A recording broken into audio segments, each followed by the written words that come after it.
Subhash had কেবেলড আকবর শাহ। কেবেলড মানে এখানে তার, বাংলায় তার করা বলতে অ্যাকচুয়ালি আগেকার সেই সময় দিনে তো আর ফোন ছিল না। আর কেবিল অর্থাৎ টেলিগ্রাফে পাঠানো হতো। এবার টেলিগ্রাফে ওই প্রত্যেক এরকম দেখবি টেলিগ্রাফের তার এখন দেখতে পাবেন অনেক জায়গায় আছে, এরকম প্রত্যেক জায়গায় থাকতো টেলিগ্রাফ অফিসগুলোতে। সেখানে তার পাঠালে এরকম মেসেজ ছোটো ছোটো, আমরা যেমন এখন টেক্সট মেসেজ করি সেরকম মেসেজ করা যেত। যে ওই যেমন এখন শর্টে আমরা লিখি যে মাই ফাদার বা your father is ill, please come, এই শর্টে।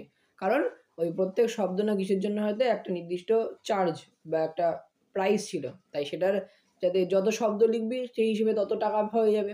তাই সেই সময় ওই জন্য এই শর্টে লেখা হতো। একটা সময় এই এই ইংলিশ সিলেবাসে এই টেলিগ্রাম রাইটিং ছিল, যেমন এখন যেমন লেটার প্যারাগ্রাফ রয়েছে সেরকম টেলিগ্রাফ রাইটিংও একসময় এই ইংলিশের সিলেবাসে ছিল, এখন সেটাকে তুলে দেওয়া হয়েছে। তাই তার পাঠানো মানে কি, এখানে খবর অর্থে ওই টেলিগ্রাফের মাধ্যমে খবর পাঠানো, তাহলে এখানে আমরা তার হিসেবেই বলবো বাংলায়।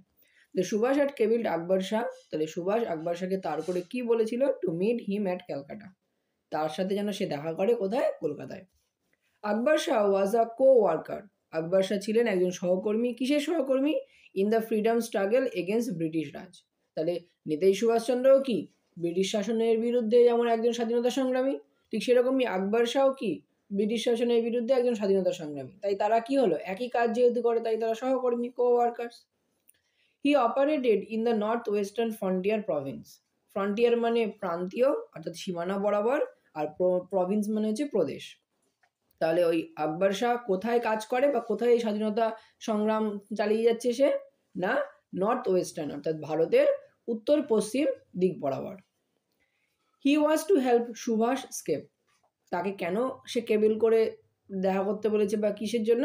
না, সে তার সাহায্য চায় যাতে ভারত থেকে সে পালাতে পারে। কারণ কি, ভারতের সীমানা থেকে যদি বেরোতে হয় তাহলে সীমানাবর্তী যে কাজ করছে বা যে ওখানে আছে তার যে ইন্ডিয়ান ফ্রিডম স্ট্রাগলের কো ওয়ার্কার বা তার যে হচ্ছে মানে পরিচিত, তারা তাকে হেল্প করতে পারবে। আকবর শাহ কেম টু ক্যালকাটা, তাই সুতরাং সেই কেবিল পাওয়ার পর মানে তার পাওয়ার পর নেতাজির কাছ থেকেই আকবর শাহ কলকাতায় এলেন।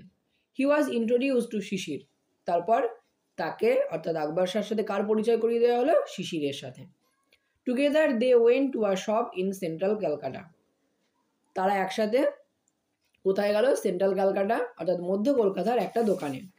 ওয়্যার যেখানে দে purchased baggy salwars or trousers, অর্থাৎ যেখানে ব্যাগি মানে কি ঢিলে ঢালা, অর্থাৎ আলখেল্লার মতো হয় না, যেমন বড় দেখবি ঢিলে ঢালা এক ধরনের সালোয়ার মানে পাজামার মতো কিনলো। অ্যান্ড আ ব্ল্যাক ফেস, এবং এক ধরনের ফেস জাতীয় একটা টুপি, কালো রঙের ফেস টুপি, এই দেখতে পাবি এই এরকম হয় দেখতে, এরকম গোল মতো আর মাঝখানে এরকম অর্থাৎ কোন মেয়ের মতো শেপ, নেহেরুর মাথায় বা দেখবি এরকম টুপি আছে কোণের মতো শেপ, এরকম হচ্ছে দেখতে হয়, আর মাঝখানটা এরকম বসানো হয় এরকম মতো। সেরকম ফেস একটা কালো ফেস নিল ফর সুভাষ ডিসগাইজ, কিসের জন্য নিল? না, তার ছদ্মবেশের পোশাকে হিসেবে। এই ফেস তুই আরেক জায়গায় দেখবি, মৌলানা আবুল কালাম আজাদকে দেখেছিস? মৌলানা আবুল কালাম আজাদের মাথায় দেখবি এক ধরনের টুপি, ওই ওরকম জাতীয় টুপিকেই এই ফেস টুপি বলে। লেটার পরবর্তীতে শিশির অলসো পারচেজ আ সুটকেস, পরে আরও গেল শিশির একটা সুটকেস কিনেছিল, আর বেডরোল এবং একটা মানে মানে কি বলবো ক্যারি করে যাওয়ার মতো বিছানা। বেডরোল মানে কার্টুন টার্টুনে দেখবি ওই ডোরেমন টোরেমন দেখেছিস কিনা জানি না, দেখবি ওই ওদের দেখবি খাট টাট থাকে না, দেখবি ওদের একটা এরকম বিছানা এরকম ভাঁজ করে রাখা থাকে, সেটা পাতে ফিনচান ফিনচানও দেখে থাকবি, ওই এরকম পাতে পেতে শোয় তারপরে আবার ওটাকে তুলে রেখে দেয়, ওটাকেই বলা হয় বেডরোল। শার্টস অ্যান্ড পিলোস, জামা কাপড় এবং বালিশ। Subhas was to carry this with him in the journey, তাহলে সুভাষ এই জিনিসগুলোকে বহন বা নিয়ে যাবে তার এই যাত্রা। Sisir then went to a printer's shop, তারপর শিশির সেখান থেকে কোথায় গেল? একটা ছাপাখানায় বা প্রিন্টারের দোকানে। He ordered a set of calling cards, calling cards মানে কি ওই এখনকার দিনের মতো ভিজিটিং কার্ড যেটা বলেন এরকম চৌকো মতো হয় দেখবি, তাই ভিজিটিং কার্ড। তাহলে সে অর্ডার দিল কিছু ভিজিটিং কার্ডের ছাপানোর জন্য। হুইচ রিড, সেই ভিজিটিং কার্ডে কি লেখা থাকবে? না, Mohammad Ziauddin travelling inspector, the empire of India life insurance company limited. তাহলে সেই কলিং কার্ড বা ভিজিটিং কার্ডে কি লেখা থাকবে? কার নামে হবে? না, মোহাম্মদ জিয়াউদ্দিন, যে কিনা একজন ট্রাভেলিং ইন্সপেক্টর। ট্রাভেলিং মানে কি, বিভিন্ন জায়গায় ঘুরে ঘুরে পরিদর্শন, মানে ভ্রাম্যমান পরিদর্শক। এবং সেটা কোম্পানিটার নাম কি না, সেটা ইন্স্যুরেন্স কোম্পানি, একটা মানে ফেক নাম obviously, the empire of India life insurance company limited. তাহলে এই নামক কোম্পানির সে কি ট্রাভেলিং ইন্সপেক্টর এই মোহাম্মদ জিয়াউদ্দিন। তাহলে এই যে কলিং কার্ডটা তৈরি করছে তার কারণ কি দেখ, this was the false identity with which Subhash was to travel. তাহলে এটা কি ছিল, তার ভুল একটা বা একটা মিথ্যে পরিচয় বা একটা ভ্রান্ত পরিচয়, যে ভ্রান্ত পরিচয় বা আমি বলতে পারি তার ছদ্মবেশের নাম বা ছদ্মবেশের পরিচয়। তাহলে এই ছদ্মবেশে সে কি করবে, ইন্ডিয়া থেকে পলায়ন করবে। On 16 January 1941, 16 January 1941, Sisir finished his dinner early, Sisir তার রাতের খাওয়া তাড়াতাড়ি সেরে নিল, and drove to Elgin Road, এবং তারপর গাড়ি চালিয়ে কোথায় এলো, এলগিন রোডে, অ্যারাউন্ড 8:30 PM, 8:30টার দিকে। He parked the Wanderer at the back of the house, তারপর সে কী করলো, তার যে কাকার বাড়ি অর্থাৎ এলগিন রোডে কার বাড়ি, নেতাজির বাড়ি, নেতাজির বাড়ির পেছনের দিকে সে তার এই জার্মান কার ওয়ান্ডারারকে কী করলো, পার্ক করলো, মানে দাঁড় করিয়ে রাখলো। Sisir and Subhas had maintain total secrecy about the plan of escape. Sisir এবং সুভাষ দুজনেই মেনটেন মানে কি বজায় রেখেছিল বা রেখেছিল কি টোটাল সিক্রেসি, অর্থাৎ চরম গোপনীয়তা, অর্থাৎ যেন ভ্রুক্ষেপেও কেউ টের না পায় যে তারা কি প্ল্যান করছে। তাই বলছি তাদের এই যে পালানোর যে পরিকল্পনা, এই পরিকল্পনা সম্পর্কে তারা চূড়ান্ত গোপনীয়তা বজায় রেখেছিল। None of the family members new, অর্থাৎ তার পরিবারের, এমনকি শিশির হোক বা নেতাজি সুভাষচন্দ্র বসুর নিজের পরিবারেই হোক না কেন, যে বাড়িতে থাকছে পরিবারের কেউই জানতো না, এনিথিং, কিছুই না, এক্সেপ্ট কারা ছাড়া না, সুভাষ নিস ইলা অ্যান্ড মেল কাজিন দিজেন। একমাত্র কারা জানতো, শুধু পরিবারের মানে শিশিরকে বাদ দিয়ে তার নিজ ভাইঝি ইলা আর একটা খুড়তুতো ভাই দিজেন। তাহলে এই দুজন শুধু এই প্ল্যান সম্পর্কে জানতো। Subhash and Sisir waited until the rest of the Bose family had fallen asleep. Subhash এবং শিশির অপেক্ষা করে থাকলো কখন, ওদেরকে বাদ দিয়ে, অর্থাৎ ওরা দুজন আর ওই দিজেন আর ইলা এদেরকে বাদ দিয়ে বাকি সবাই বোস ফ্যামিলি যাতে সবাই ঘুমিয়ে পড়া পর্যন্ত তারা কি করলো, অপেক্ষা করলো।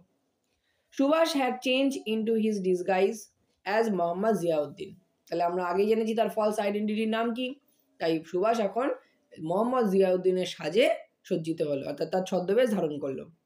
He was dressed in a long brown coat, সে কীভাবে পোশাক পরলো, একটা লম্বা বাদামি রঙের একটা কোট, ব্যাগি সালোয়ার্স, এবং তার সঙ্গে সেই ঢিলেঢালা পাজামা পরলো, অ্যান্ড আ ব্ল্যাক ফেস, এবং সেই কালো ফেস টুপিটা পরলো। হি ওর, এবং সে পরেছিল গোল্ড ওয়্যার রিমড, অর্থাৎ সোনার তারে মোড়ানো বা বাঁধানো স্পেকটাকেলস, চশমা। ইট ওয়াজ 1:35 AM, প্রায় মধ্যরাত পেরিয়ে গেছে, তাই 1:35 তখন রাতের।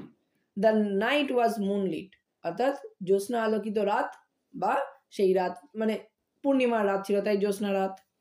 Dijen signal from an upstairs window, Dijen তার সেই কি ছিল, মেল কাজিন, সে কি করলো, সিগন্যাল অর্থাৎ সংকেত দিল, ফ্রম অ্যান আপস্টেয়ার্স উইন্ডো, ওপরের একটা জানলার থেকে।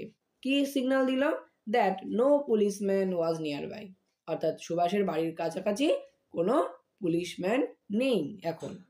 বাই ডে, দিন সমগ্র দিন ধরে, the policeman sat on a charpai, তারা একটা চারপই মানে চার পেয়ে যে খাটগুলো হয় না দেখবি, ওই খাটিয়া যেটাকে বলে, ওর ওপরে বসে থাকে। At the corner of the Elgin road and the Woodburn road, তাহলে এই এলগিন রোড আর উডবার্ন রোডের যে কানেকশন মানে এই যে মোড়, এর যে জাংশনে তারা এই চারপইতে বসে থাকে। They paced up and down the street before Subhas house, তারা সারাদিন ধরে কি করে, এই সুভাষের বাড়ির সামনে দিয়ে একবার যায় একবার আসে, অর্থাৎ নজরদারি রাখার জন্য যা করে এরকমভাবে। On the cool winter night of January 16, সেই 16ই জানুয়ারির সেই ঠান্ডা শীতল রাতে, দে হ্যাড প্রেফার্ড, তারা বেছে নিয়েছিল, the comfort of the warm blankets on the charpoy.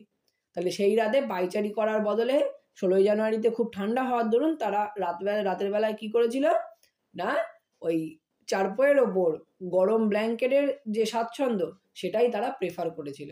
তাই মানে অ্যাকচুয়ালি বলতে গেলে ওই যখন দিজেন সিগন্যাল দিল যে কেউ নেই বা পুলিশম্যান নেই, তার মানে অ্যাকচুয়ালি কি ওখানে কি ছিল না, ওখানে ছিল, বাট ওদের যে দায়িত্ব মানে ওই পায়চারি করে নজর রাখার, সেটা না করে ওরা ওই চারপোইতে বসে ওই শীতের রাতে ব্ল্যাঙ্কেট মুড়ি দিয়ে গরমে আরাম নিচ্ছিল। তাই এই জন্য ওই জায়গাটায় সেই সময় পুলিশটা ছিল না। বোঝা গেছে? এইটুকুনি থাকবে।